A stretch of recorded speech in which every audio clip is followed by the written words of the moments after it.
Овие собери во полициската станица во Хјустон се месечни во рамки на програмата Позитивна интеракција. Капетанот Грегори Фремин е начело на полицискиот одел во североисточниот дел на Хјустон со задача да служи на претежно афроамериканското население. Не можеме самите, потребна ни е поддршката од јавноста и единствениот начин да го сторам тоа, особено меѓу луѓето кои што се малцинство во САД, е да ја стекнам нивната доверба. Повеќето жители тука бараат поброј на полиција заради како што велат многуте банди наоколу.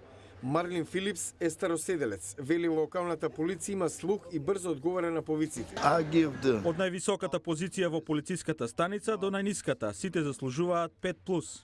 Сепак додава дека најшол на различен однос на полицијата во други делови на Хјустон, а бискупот Джеймс Диксон смета дека одредени полицајци натаму имаат интеракција со малцинските заедници на насилен начин. Кога доаѓаат на одредена локација со представа дека секој таму е криминалец, секој е опасен, реагираат како да се на непријателска територија. Диксон додава дека односите меѓу локалната заедница и полицијата во Хјустон се подобрени, но основните причини за немирите и натаму постојат. Досега, вели тој, Америка и градовите како Хјустон требаше да бидат издигнати над расната нееднаквост и оттука се раѓа безнадежноста и немирите.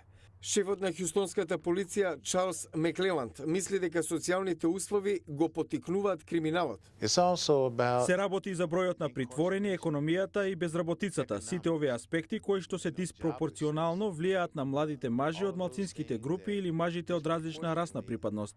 Тој вели дека полицијата се справува со последиците од социјалните проблеми со кои што треба да се занимаваат семејствата, општините, законодавците и владините водачи.